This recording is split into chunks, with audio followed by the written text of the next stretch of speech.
Hello again, everybody. Welcome to another edition of My Faith with Homer and Pip. Homer?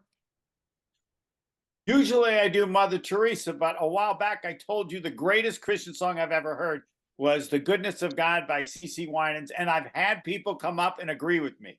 So I'm using that again. The Goodness of God, C. Winans, and if it's not the best, you tell me. But right now, if it isn't, no one has the guts to tell me. Only the people that tell me how great it is. The Goodness of God.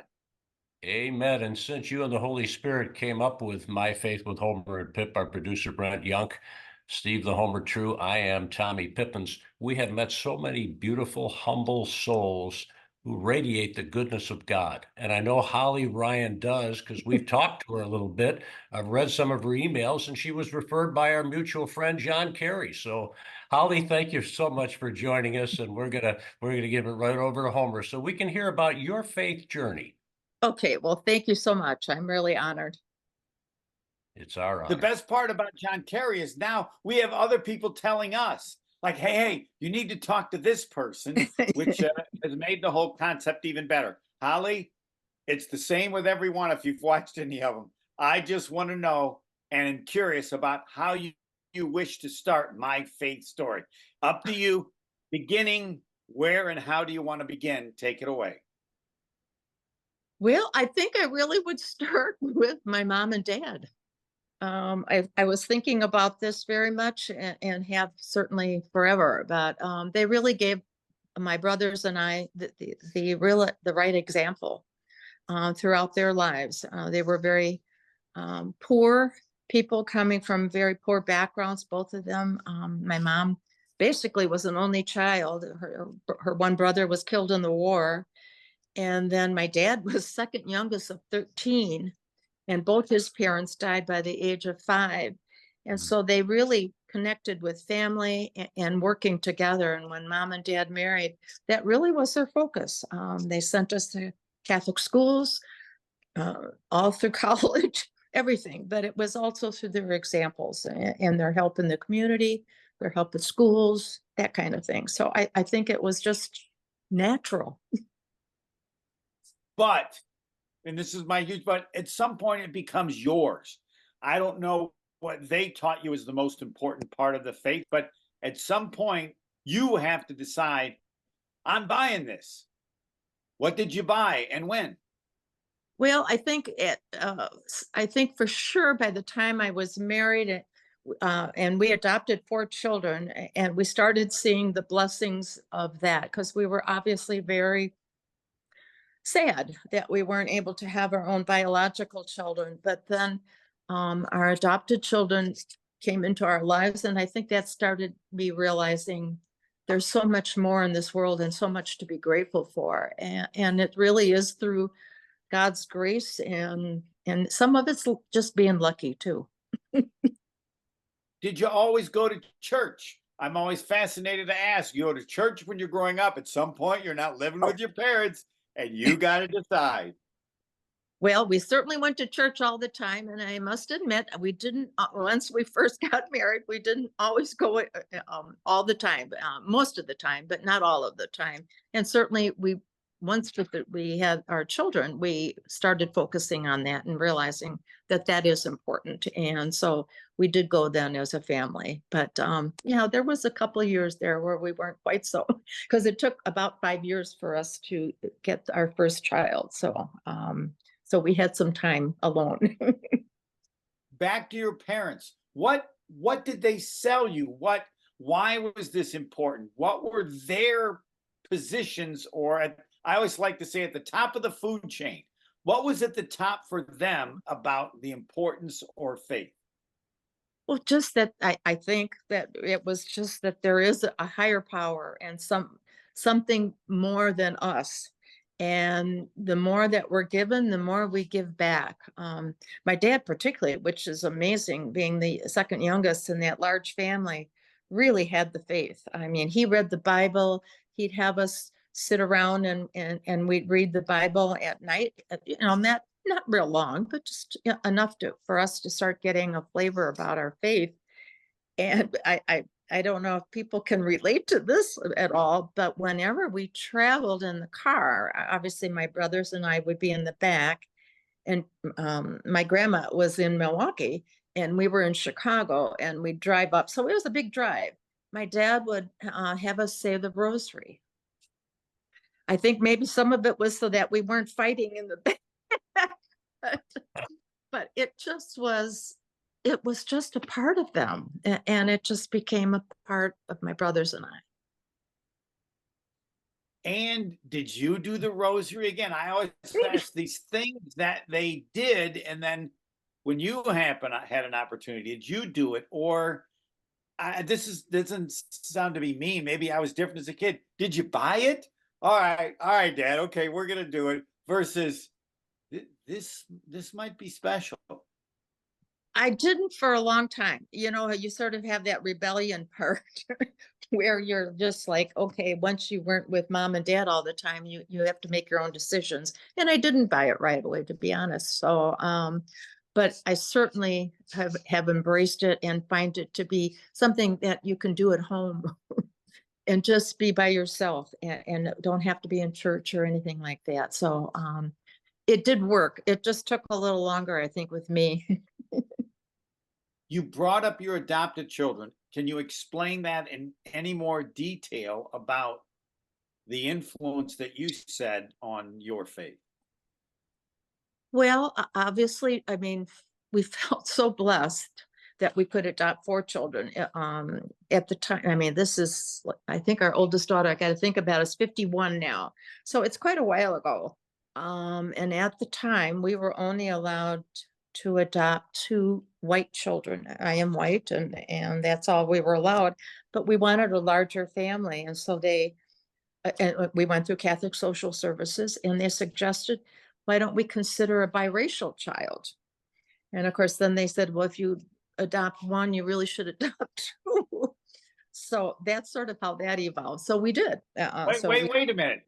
When you adopt one, you should adopt two. Explain. I'm not sure that's a world given. Yeah, no, I mean, I'm not trying to start a rumor, no, that they do that, but at the time, obviously, there was a lot of racial tensions, Okay. and there was even, I think the Black social workers were not really in favor of a white couple adopting even a biracial child. They really wanted that child to be in the Black community, but they did have an abundance of children, and that's all that we were really focusing on, is that we wanted to have a family. And I think the social services just felt that for the child's sake, maybe it is healthy to have 2 children that they can relate to immediately, each other. You alluded to it a little bit, but the disappointment of not being able to have children. I'm probably tougher on God than most people, because I'm apt to say, come on, what? How did you take it in your faith? Oh no, it was very disappointing, because all of our friends, everybody was having children, and 2 and 3 and whatever. And as I said, it took us 5 years before we even got through the adoption process. No, I think if anything, it really made us question our own faith. And then when we decided to adopt and go through Catholic Social Services, it really helped us kind of reinforce, because that was the blessing. That was our faith. All of a sudden, we were going to have a family. So I mean, it was wonderful. We were very lucky. We have 4 great kids. And with those kids, what was your decision as parents to have faith be a part of their life, the same or different than you were raised? Well, we had initially lived in the Bay and then moved out to Cedarburg. And when we came out here, um, the school system at the time, I hate to say that because Cedarburg, I think, is number 2 now in the state, but at the time, the public school system, pardon me, the Catholic school system was not that strong. So we did send our children to public school, but what they did go to CCD classes, and we felt that was very, very important. Plus, obviously, our own modeling of our own behavior and our own faith at home, whether it was grace before meals, or going to church together, that kind of thing. And now we get to the oddest question I've ever asked in this. And I'll Uh-oh. defer to Tommy as well. No, John Kerry said, Oh, John. Well, listen, don't listen to everything John Kerry tells well, you. John Kerry, you need to talk to Holly. I'm talking to Holly because clearly this is somebody who's very special. If it's special to him, it's going to be special to me. Tommy, do I have that right? Do you want to join that club? 100%, buddy. All right, Holly.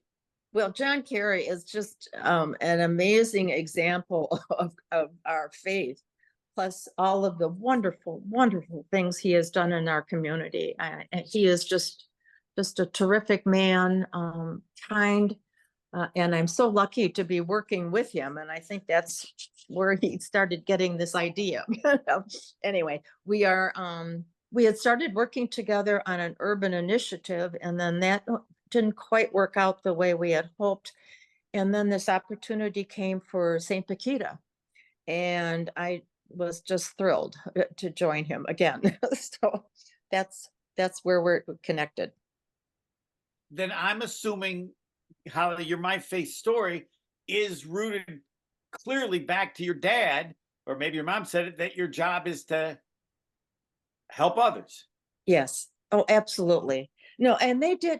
I think about it often because where I lived, it was near O'Hare Airport, and my mom had the first bake sale for Resurrection Hospital. I mean, it was just something that she did and just started raising money, that kind of thing.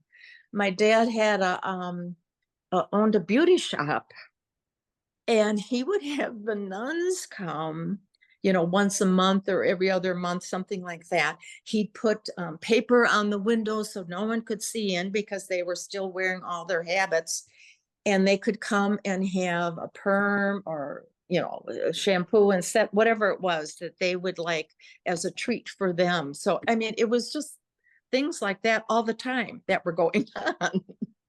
Wait a minute. Now, this is a complaint. We ask you to talk about growing up, and you don't tell us that your father is cutting the hair of nuns. I've never met Pip. Yeah. I've never met Yes, anybody in my life. I always had a question: who cuts their hair? But never had the guts to ask it when I became Well, Pip, have you now I ever run know. into anybody who gave you a story about cutting the hair of nuns?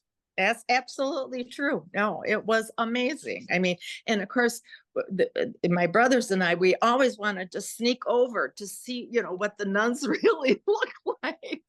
But dad and mom always kept us busy, so we didn't do that. But no, he'd open up the shop after hours and put paper on the windows and whatever they needed. And, so it was great. It was great. I just want to let you know that I don't know how many years this thing is up, but anybody who's Catholic is only going to ask you one question. Tell me more about cutting the hair of nuns. No. Come on, you had to be in there, get to see something. Don't lie to us, Holly. Well, we snuck around a couple times, but no, obviously now the sisters do not wear habits at all, so everybody just fits in with the rest of the community. But when they were wearing those very big things on their heads, and anyway, it was just a hoot. But I mean, that's just one example. They just did things all the time. Or they, people were in need in the community and they became aware of them. I mean, they'd have them over for dinner, and we'd all, that kind of thing. It just, as I said, it was just a wonderful example for us, and it was just natural to just be doing things and getting involved. So how have you decided, there's probably a list of things that you've gotten involved with, for people that don't know St. Paquita, what that particular thing is. But okay, I want to help. How have you in your life decided what to do and how? Because clearly you have and do. Well, I think initially with the children, I was very involved in their schools, each of them at whichever grade they were in, and tried to help with that. I then ran for school board and was on the school board in Cedarburg for like 9 years. And so helping that way, we did Meals on Wheels. when the kids were small too. And we could do that because they would all fit in the van and all the food would be there. And then at each door, I'd have one of the kids and my husband and I, we would have one of the kids come with us to the door so that they would see and be able to speak to someone and, you know, and offer them the kind food. So that's kind of the where it started. And then it just keeps going from there, and you find your own interest. One thing I'm very passionate about is jails and the incarcerated. I feel very strongly that they kind of are the forgotten people. And when our jail in Ozaki County was being built, a friend asked the sheriff, you know, how are they going to be educated? And they had really no answer. And so a volunteer group got together. And so we proposed, could we just bring in some books? Could we bring in some paper and things like that? And that's really kind of how it started. And I just jumped on that one. I just thought, this is really a calling. I mean, these are people that are in desperate need. And what better way than to help them be educated, to improve their lives and hopefully do better when they are released. So it really started. So we have a wonderful GED HSED program here in Ozaki County. And I'm still involved with that after 31 years. But because of that, then I got involved with two other facilities. One being the Milwaukee Women's Correctional, which is really right around the corner from St. Joan, from St. Paquita on 2nd and Burleigh. And but the Women's Correctional is on 6th and Keefe. And there I help with programming and bringing in speakers and things like that. And that's a facility where women are in transition. They've served their prison time and they are coming back to the community. So I feel like the more we can bring in to help them to be in a better position is great, because they're all returning to our community. And then the other, which I just started a couple years ago. I'm sorry. No, go ahead. The other one. I want the other No, one. the other one that I started just a couple years ago is the Milwaukee County Jail. And that's been a real eye opener also.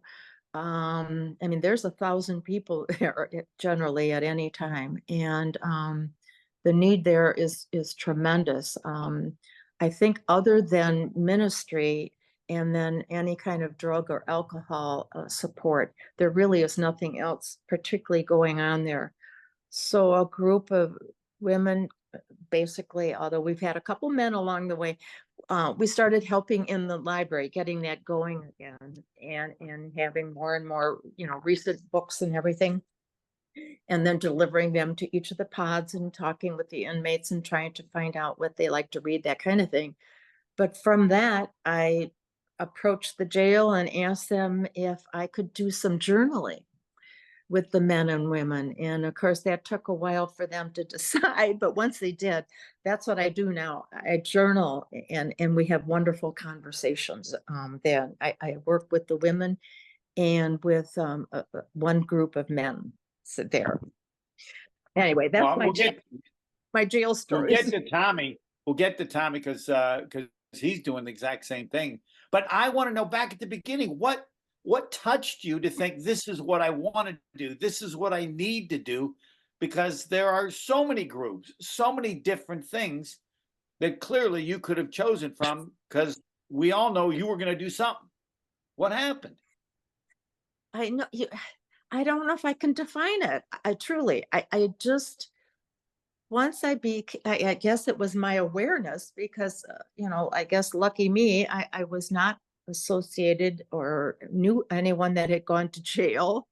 That this was just sort of a whole new world for me. And yet it was just people that are just normal like you and I. I mean, they've obviously made a mistake, but it just, I don't know. I have a hard time defining it. I must admit, it just grabbed me, and I knew that this was something that I could do, and it would be really important for them, and especially Right. And with once the you started education it, program.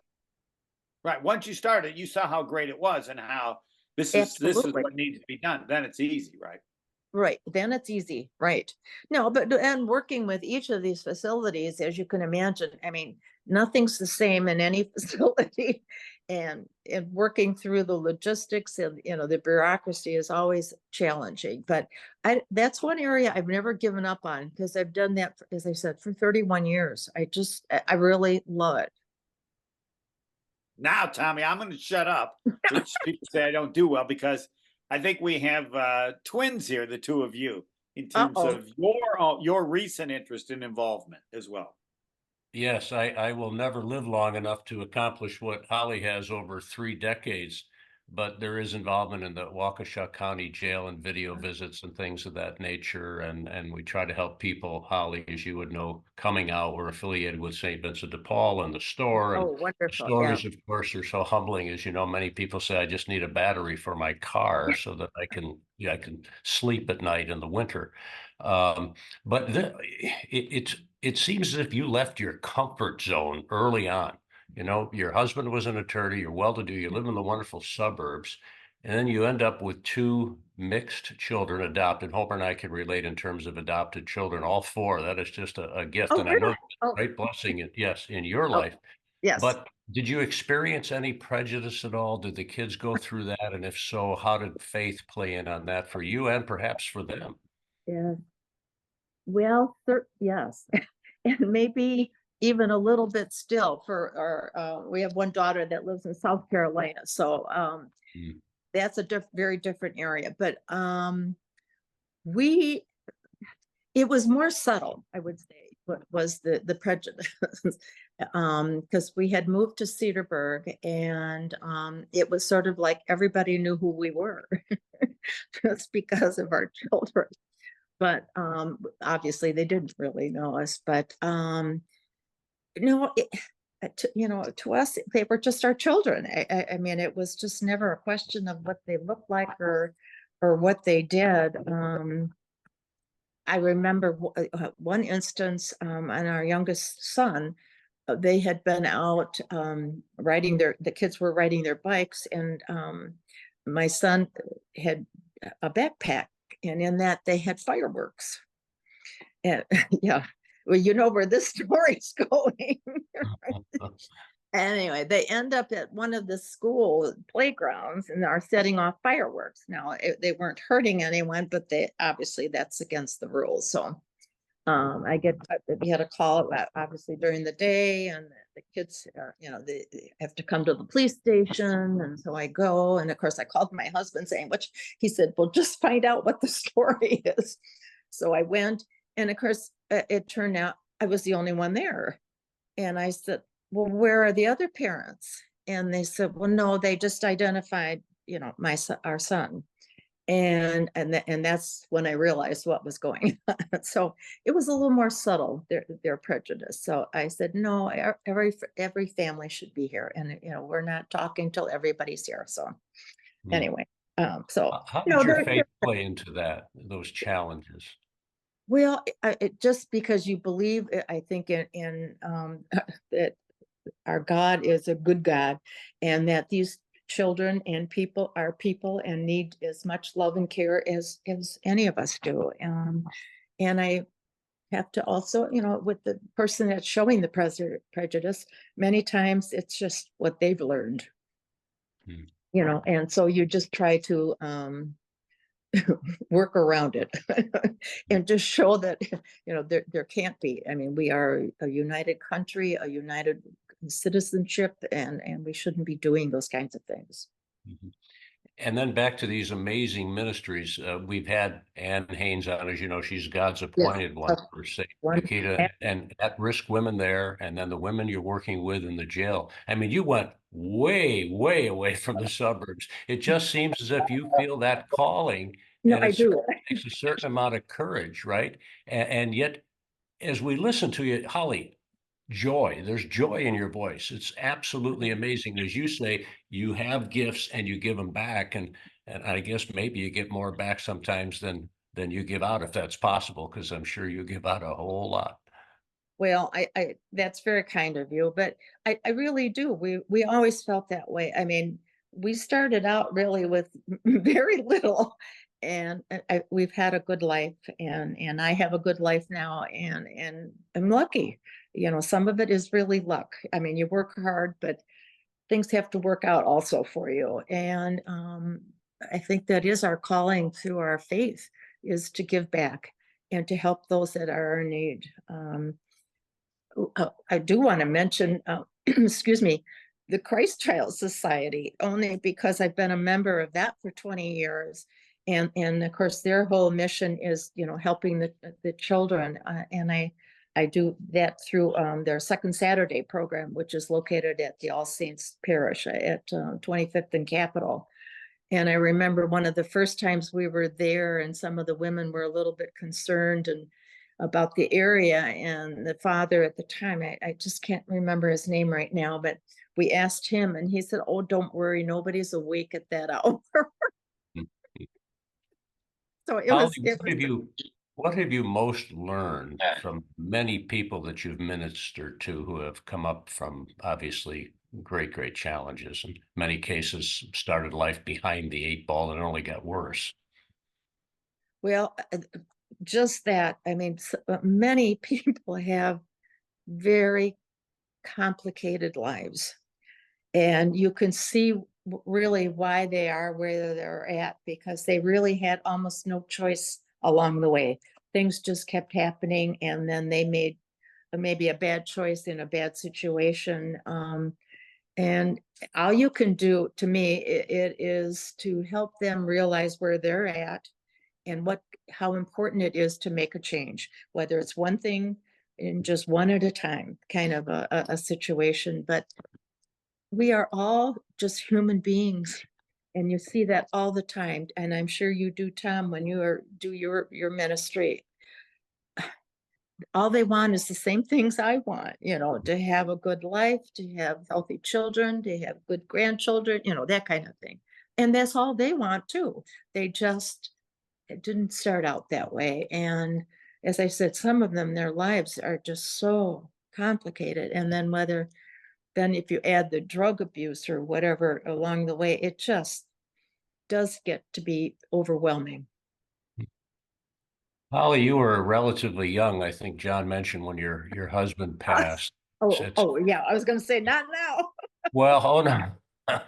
At 62. So you're very Yes. young now, believe me, Yeah. and you act like you're about 20. I don't know where you get the energies. This one ministry that I want to make sure, Homer, we get all the ministries, but was there a difficult time there? Was there a certain That bitterness? was probably the worst time in my faith. Absolutely. Yes. My husband died rather suddenly. When I was 62, he was 63. We were just starting to talk about retirement and what was going to be coming next, that kind of thing. And it really was devastating, absolutely devastating. I just was very angry with God, because I didn't, even now, it makes me kind of sad to even talk about it a little bit. But he was just a great guy, a great husband and father, and a great attorney. And it just didn't seem fair. And so it took me a long time of prayer, and just trying to accept what, you know, what there is.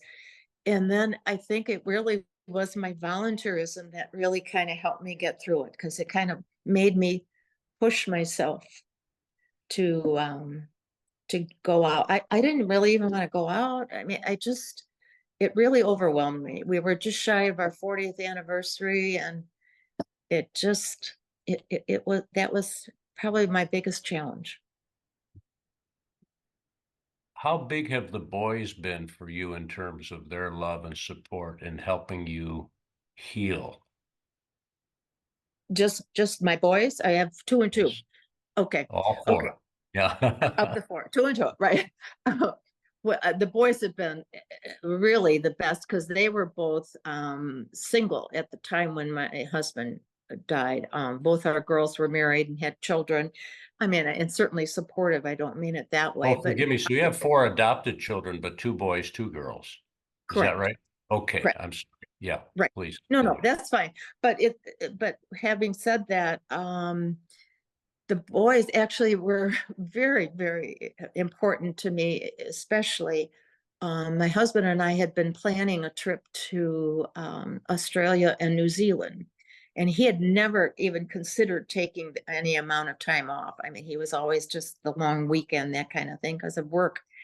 And so we were really working on this for, for one of those 2-week kind of things. And then he died. And within the year, my sons were telling me and talking to me that they were taking me to Australia and New Zealand.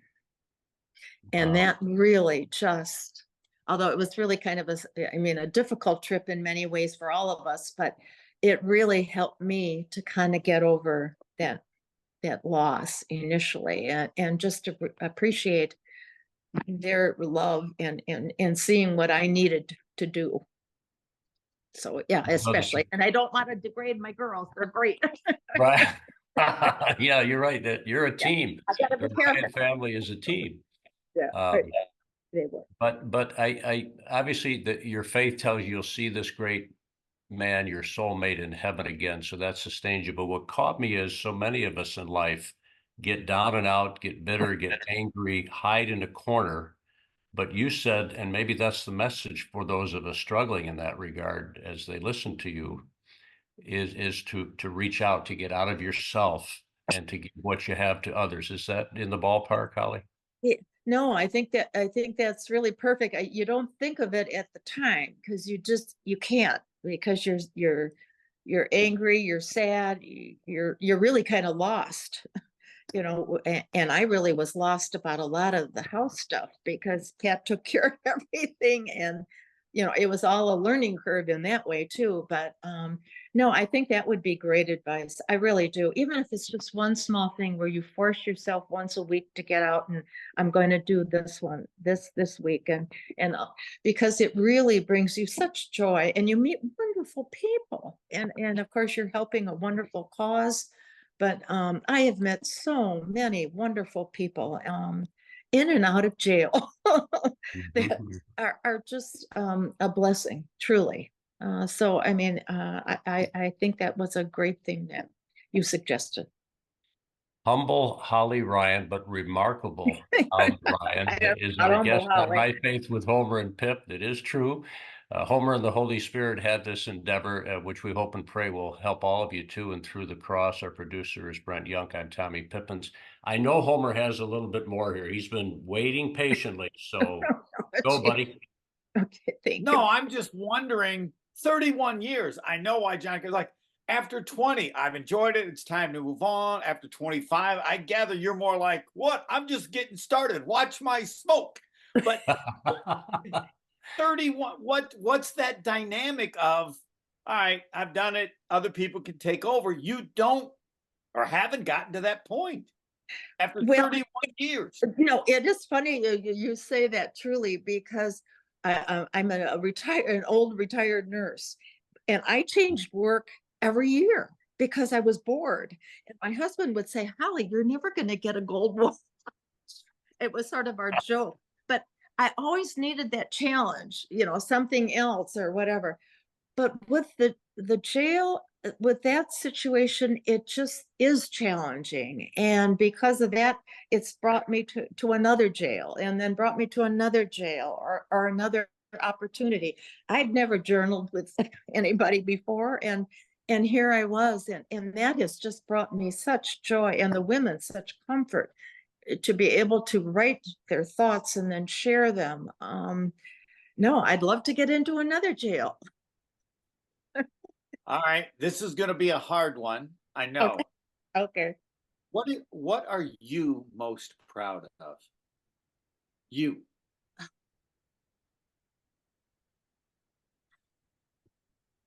I think